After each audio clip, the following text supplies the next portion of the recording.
في الصورة صاحب الإبعاد والإنقاذ من خلال كرة قادمة الآن. جول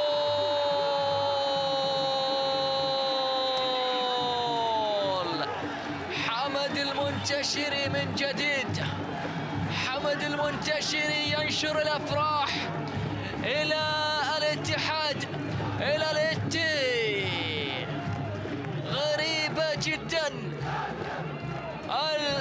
الاتحاد يسجل الهدف الثاني ودفاع العربي لم يتمكن من مواصلة المشوار.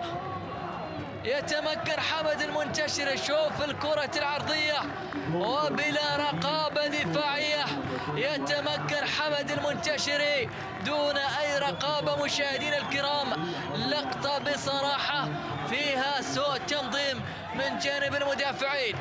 هذه جزئيات وربما تخسرك الكثير.